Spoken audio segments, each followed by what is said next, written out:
ನಮಸ್ತೆ ಮಿತ್ರರೇ. ಒಮ್ಮೊಮ್ಮೆ ನಮ್ಮ ಅಳತೆ ತಪ್ಪಿ ನಾವು ಮಾಡುವ ಅನ್ನ ಸ್ವಲ್ಪ ಜಾಸ್ತಿ ಆಗ್ತದೆ, ಅಥವಾ ರಾತ್ರಿ ಯಾರಾದರೂ ಊಟ ಮಾಡದಿದ್ದರೆ ಆಗಲೂ ಸ್ವಲ್ಪ ಅನ್ನ ಉಳಿದು ಹೋಗ್ತದೆ. ಆ ಅನ್ನ ನಮಗೆ ಬೆಳಿಗ್ಗೆ ತಿನ್ನಲಿಕ್ಕೆ ಸ್ವಲ್ಪ ಖುಷಿ ಆಗುವುದಿಲ್ಲ.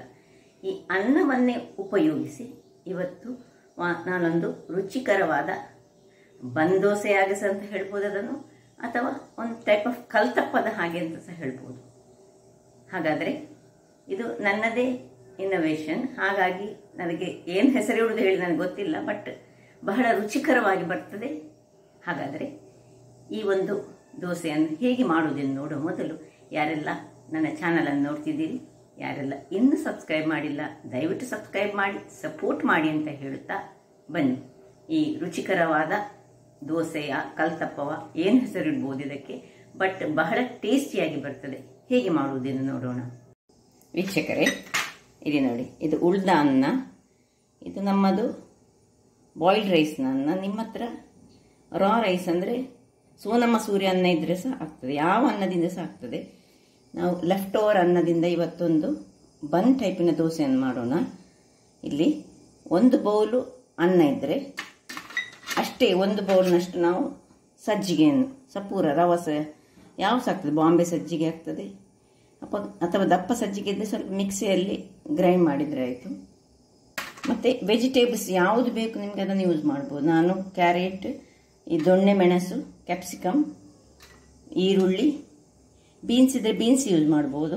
ಇದು ಸಣ್ಣ ಸಣ್ಣದಾಗಿ ಹೆಚ್ಚಿದಂತಹ ಒಂದು ಕಾಯಿ ಮೆಣಸು, ಒಂದು ಅಥವಾ ಎರಡು ಕಾಯಿ ಮೆಣಸು, ಮತ್ತು ಸ್ವಲ್ಪ ಶುಂಠಿ ಬೇಕು. ಮತ್ತು ಇದೆಲ್ಲ ಆಪ್ಷನಲ್. ಇದು ಸೇಸ್ಮೆ ಸೀಡ್ಸ್, ಎಳ್ಳು, ಇನ್ನು ಸ್ವಲ್ಪ ಉದ್ದಿನ ಬೇಳೆ, ಸ್ವಲ್ಪ ಸಾಸಿವೆ.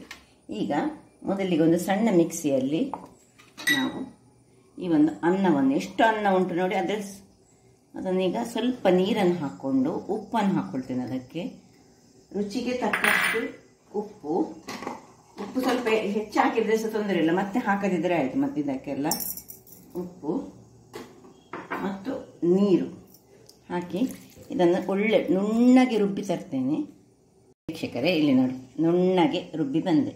ಇದನ್ನೀಗ ಹೀಗೆ ಮುಚ್ಚಿಟ್ಟು ಸೈಡ್ ಇಟ್ಕೊಳ್ತಿದ್ದೇನೆ. ಇಲ್ಲಿ ಒಂದು ಬೌಲನ್ನು ತೆಗೆದುಕೊಂಡು ಇದಕ್ಕೆ ಈ ಸಜ್ಜಿಗೆಯನ್ನು ಹಾಕ್ಕೊಳ್ತಿದ್ದೇನೆ. ರವಕ್ಕೆ ನಾವು ಈ ರವಕ್ಕೆ ನೋಡಿ ಸ್ವಲ್ಪ ನೀರನ್ನು ಹಾಕ್ಕೊಂಡು ಇದನ್ನು ಸ್ವಲ್ಪ ಕಲಸಿಕೊಳ್ಳೋಣ.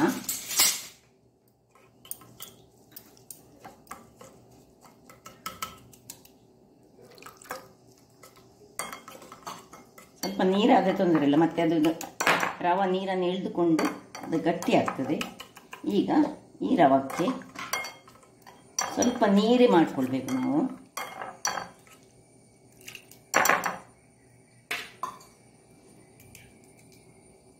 ಈ ಒಂದು ಗ್ರೈಂಡ್ ಮಾಡಿದಂತಹ ಉಳಿದ ಅನ್ನವನ್ನು ಮಿಕ್ಸ್ ಮಾಡಿಕೊಳ್ಳೋಣ.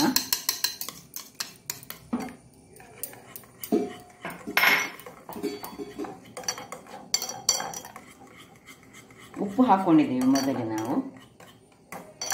ಇದನ್ನು ಹೀಗೆ 10 ನಿಮಿಷಗಳ ಕಾಲ ಮುಚ್ಚಿಟ್ಟು ನೆನೆಯಲು ಇಡೋಣ. ಹಿಟ್ಟು ಇಲ್ಲಿ ನೆನೆಯುತ್ತಾ ಇರುವಾಗ ನಾವಿಲ್ಲಿ ನೋಡಿ ಒಂದು ಬಾಣಲೆಯನ್ನು ಇಟ್ಕೊಂಡಿದ್ದೇನೆ, ಅಂದರೆ ತವವನ್ನು ಇಟ್ಕೊಂಡಿದ್ದೇನೆ. ಈಗ ಇದಕ್ಕೆ ಸ್ವಲ್ಪ ಎಣ್ಣೆಯನ್ನು ಹಾಕೊಳ್ಳೋಣ. ಹೆಚ್ಚು ಬೇಡ, ಸ್ವಲ್ಪ ಎಣ್ಣೆ, ಸ್ವಲ್ಪ 1 ಚಮಚದಷ್ಟು ಸಾಸಿವೆ ಸಿಡಿಯುವಾಗ 1 ಚಮಚದಷ್ಟು ಉದ್ದಿನ ಬೇಳೆ. ಇಲ್ಲಿ ಕೊತ್ತಂಬರಿ ಸೊಪ್ಪು ಮತ್ತು ಇದನ್ನು ಸಹ ಯೂಸ್ ಮಾಡ್ಕೊಳ್ಬೋದು, ಕರಿಬೇವಿನ ಸೊಪ್ಪು ಅಂತ ಇದ್ರೆ ಯೂಸ್ ಮಾಡಿ, ಇಲ್ಲದಿದ್ದರೆ ಏನು ತೊಂದರೆ ಇಲ್ಲ. ಸಣ್ಣದಾಗಿ ಹೆಚ್ಚಿಟ್ಟುಕೊಂಡು ಮಾಡಬೇಕು, ಬಾಯಿಗೆ ಸಿಕ್ಕುವಾಗ ಆದಷ್ಟು.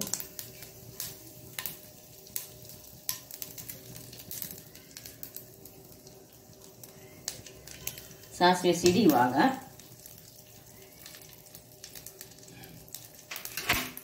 ಇಲ್ಲಿ ನೀರುಳ್ಳಿಯನ್ನು ಹಾಕೊಳ್ಳೋಣ. ಮತ್ತು ಸಣ್ಣಗೆ ಹೆಚ್ಚಿಟ್ಟಂಥ ಶುಂಠಿ ಮತ್ತು ಚಿಲ್ಲಿ, ಗ್ರೀನ್ ಚಿಲ್ಲಿ ಹಾಕಿದ್ದೇನೆ ನಾನು.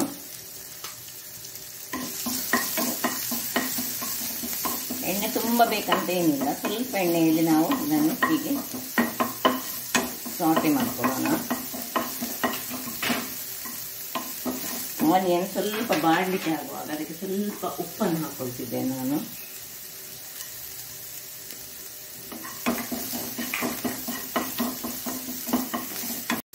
ಈ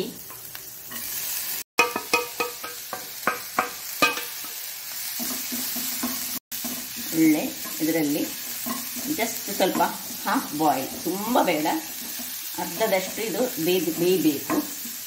ಈಗ ಇದಕ್ಕೆ ಸ್ವಲ್ಪ ಮುಚ್ಚಳವನ್ನು ಮುಚ್ಚಿಕೊಂಡು ಸಣ್ಣ ಉರಿಯಲ್ಲಿ ಇದನ್ನು ಚೂರು ಬೇಯಿಸ್ಕೊಳ್ಳೋಣ. ಒಂದು 2 ನಿಮಿಷ ಸಾಕು, ಸಣ್ಣ ಉರಿ, ಜಸ್ಟ್ ಒಂದು ಹಾಫ್ ಬಾಯ್ಲ್ ಆದರೆ ಸಾಕೋದು. ವೀಕ್ಷಕರೇ ಇಲ್ಲಿ ನೋಡಿ, ಸ್ವಲ್ಪ ಹಾಫ್ ಬಾಯ್ಲ್ ಆಯ್ತು. ಇದನ್ನು ಆಫ್ ಮಾಡಿಕೊಂಡು ಇಲ್ಲಿ ತಣ್ಣಗಾಗಲಿಕ್ಕೆ ಬಿಡೋಣ. ಇದು ಒಳ್ಳೆ ಸ್ವಲ್ಪ ತಣ್ಣಗಾಗಬೇಕು. ವೀಕ್ಷಕರೇ ಇಲ್ಲಿ ಹಿಟ್ಟೀಗ ನೆಂದಿದೆ, ಇದು ಸಹ ತಣ್ಣಗಾಗಿದೆ. ಈಗ ಇದಕ್ಕೆ ಇದನ್ನು ಮಿಕ್ಸ್ ಮಾಡ್ಕೊಳ್ಳೋಣ.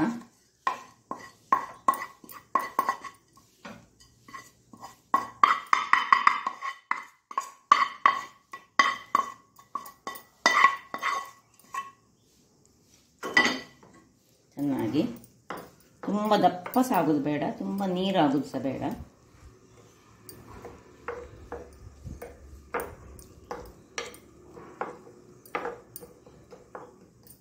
ಈಗ ಇಲ್ಲಿ ನಾನು ಸ್ವಲ್ಪ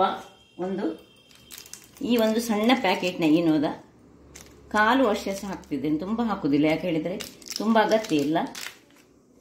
ಇದು ನಾನು ಮಾಡಿದ್ದು 1 ಬೌಲಿನಷ್ಟು. ತುಂಬ ಮಾಡುವಾಗ ಒಂದು 4 ಬೌಲ್ನಷ್ಟು ಮಾಡುವಾಗ ಇದರದ್ದು ಇಡಿಬೇಕಾದಿತ್ತು. ಈಗ ನೋಡಿ, ಇದು ನೋಡಿ ಸ್ವಲ್ಪ ಇದರದ್ದು 1/4ರಷ್ಟು ನಾನು ಹಾಕ್ಕೊಳ್ತಿದ್ದೇನೆ. ಇದರ ಮುಂಚೆ ಯೂಸ್ ಮಾಡಿದ್ದು ಸ್ವಲ್ಪ ಉಳಿದದ್ದು.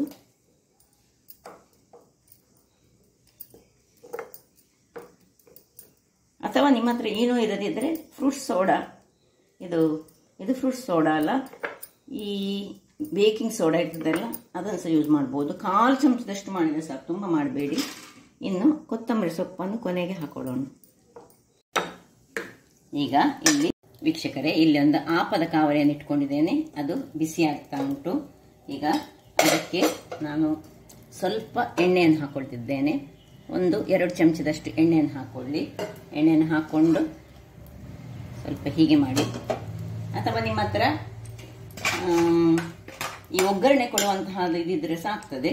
ನಾನು 1 ಸೌಟಿನಷ್ಟು ತೆಗೆದುಕೊಂಡು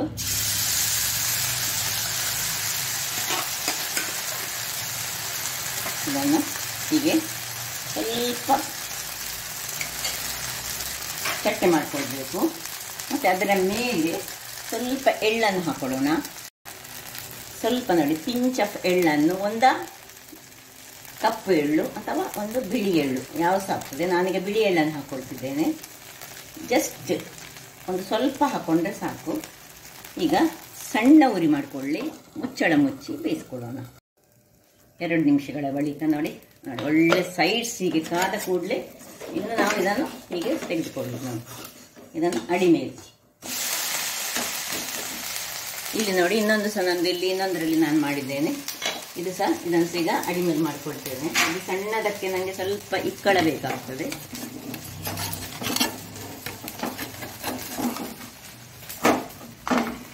ಸಣ್ಣ ಇಂಥದ್ರಲ್ಲಿ ಸಹ ಮಾಡ್ಕೊಳ್ಬೋದು.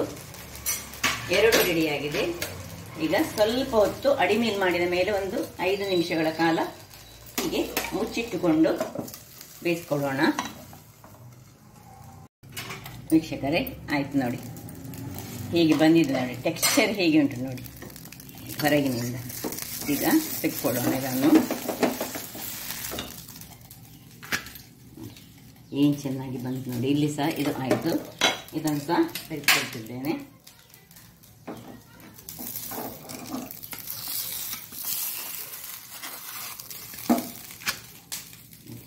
ಹೇಗೆ ಬಂತು ನೋಡಿ, ನೋಡಿದ್ರಲ್ಲ ವೀಕ್ಷಕರೇ. ಇದಕ್ಕೆ ಏನು ಚಟ್ನಿ ಗಿಟ್ನಿ ಎಲ್ಲ ಏನು ಬೇಕಂತೇಳಿ ಇಲ್ಲ ನೋಡಿ. ಇನ್ನೂ ಸಹ ಬೇಕಿದ್ರೆ ಇನ್ನೂ ಸಹ ಕ್ರಿಸ್ಪಿ ಮಾಡ್ಕೊಳ್ಬೋದು ನೀವು. ಇದು ಉಳಿದ ಅನ್ನವನ್ನು ಉಪಯೋಗಿಸಿ ಮಾಡಿದಂತಹ ಒಂದು ಬನ್ ಟೈಪಿನ ದೋಸೆ. ಹಾಗಾದರೆ ನನ್ನ ಈ ಕುಕಿಂಗ್ ಚಾನಲ್ ನಿಮಗೆ ಇಷ್ಟ ಆದರೆ ಬೋಳೂರು ಸುವರ್ಣ ಚಾನಲನ್ನು ಲೈಕ್ ಮಾಡಿ, ಶೇರ್ ಮಾಡಿ ಹಾಗೂ ಸಬ್ಸ್ಕ್ರೈಬ್ ಮಾಡಿ ಹಾಗೂ ನನ್ನ ಇನ್ಸ್ಟಾಗ್ರಾಮ್ ಪೇಜನ್ನು ಫಾಲೋ ಮಾಡಿ. ಧನ್ಯವಾದಗಳು.